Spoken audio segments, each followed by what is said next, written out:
Hey there friends, today I'm going to show you how I made this knit square poof. You can get a printable PDF and see the instructions on the blog by clicking on that icon in the upper right hand corner.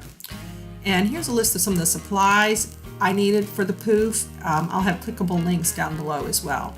First thing you're going to want to do is create your knit fabric using the seed stitch. And as you know, the seed stitch, you just alternate knit and purl, specifically knitting where you had to purl the previous row and purling where you had to knit the previous row. So here I'm going to purl because my previous row was a knit. And you're just going to continue in that pattern. I cast on 24 stitches, which is giving me a 19 by 19 cube.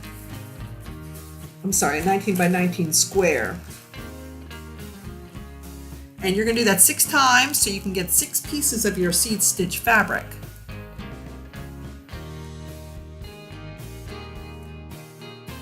You're going to want to line this because any kind of filling is going to come through otherwise. So I just got a lining that really was hidden. If you wanted to, you can do a contrasting fabric, but I just went with something that would blend.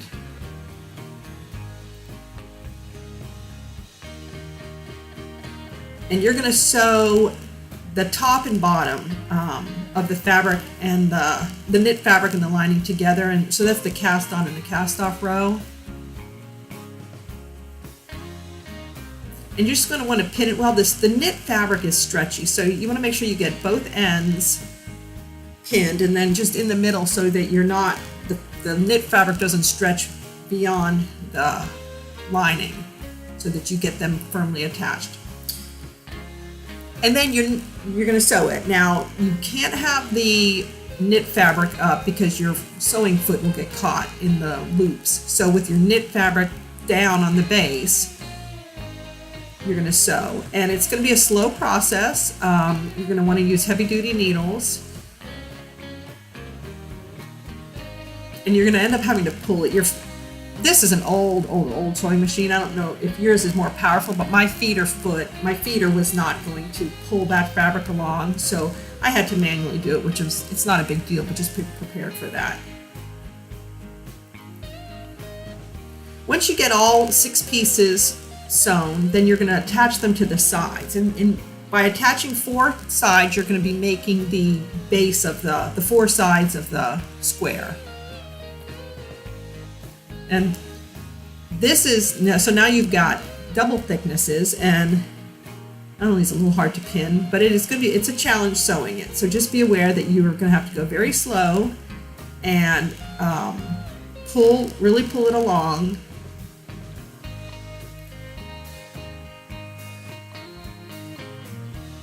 And yeah, just a word of warning, if you go quickly, you will most likely break a needle.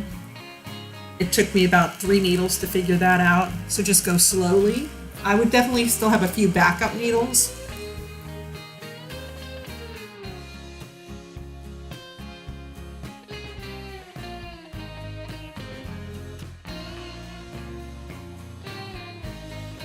This wasn't hard at all to make. It wasn't really that time consuming. I mean, the knitting was the longest part, and even that was pretty quick. So we've got the 4 pieces sewn together to form the square outline. And so now we're going to attach the top of the poof. And basically the same way you did the sides, the key item is to make sure that the end of each part of the top lines up with the corners of the sides.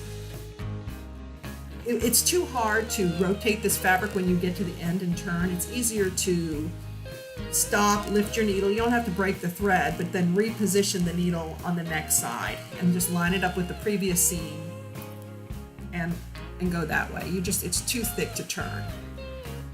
So you're going to do the same with the bottom, but you're going to only attach 3 sides because then you're going to stuff it. I use the polyfill, and I'll have that link down below.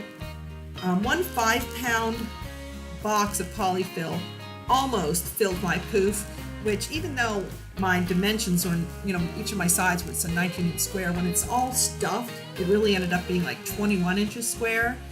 So if you went down a couple inches, you could probably get your stuff completely from that box. I ended up putting a little stuffing from a pillow to it to fill it up. And then using just a crochet hook as a needle, you're just going to weave the top and bottom closed.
I made some I-cords to kind of finish off the seams, and if you've never made an I-cord before, very easy. I'm just making a 2-stitch I-cord. I think you can make 2, 3, 4. I haven't seen too many 6 stitches, but the process is the same. So for this one, I'm going to cast on 2 stitches, and I'm using circular needles, and these are the same needles I knit the poof in. I think circular needles make it so much easier. You can use double point. So anyway, so you've got your working thread and your tail. And so the key is keep your working thread on the left in the back. So it's on the left. I've slid it down to the other needle. And with the cord in the back, the working thread in the back, you're going to knit. And basically by keeping that working thread in the back, when you pull it across the back, you're forcing it to close into a tube. So, and then pull that tail down, slide it to the other end, keeping that working thread in the back, and just knit your 2 stitches.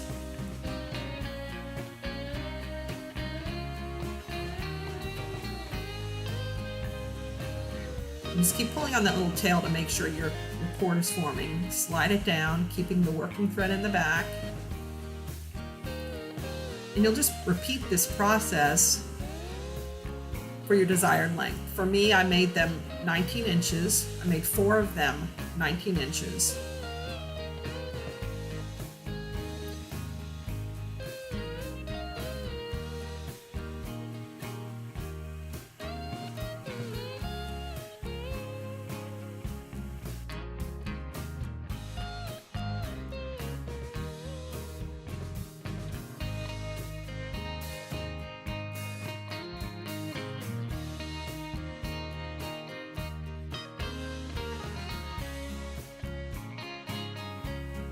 Got the right length. When you get to the end of your I-cord, you could just cast off normally. Since I only have 2 stitches here, I'm just going to take them off the needle. I'm basically cast offing just with my fingers.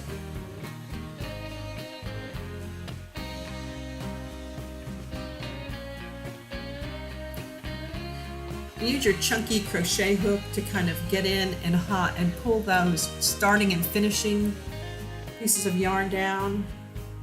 If you have a tube that's 3 or 4, an I-cord that's 3 or 4 stitches, you get more of a tube, which is easier to hide the thread in. With just 2 stitches, it's a really small tube, so to speak, and so you're just weaving it in.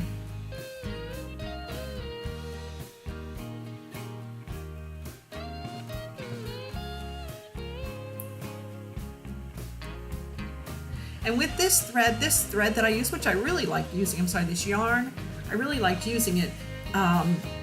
I'll definitely use another project with it, but it's foam in the middle, and so it shows more. That white foam is going to show more. So you just have to, figure out a way to finagle the I-cord and the yarn a little to just hide that white foam. You can see the white foam there.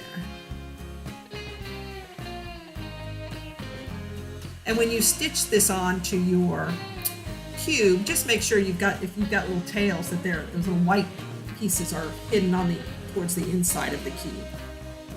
So then you're going to do another piece about 20 inches to go around the top. You're just going to stitch those I-cords onto the corner seams first, and then using the top I-cord, go around the 4 sides, covering up the tops of the side I-cords. And there you go, there's your poof. Thanks so much for stopping by. I hope you learned something. I hope this was helpful. If you have any questions, do pop them in below. If you'd like to see more videos, click the bottom right. And if you once again want to go back to this pattern, click the upper right.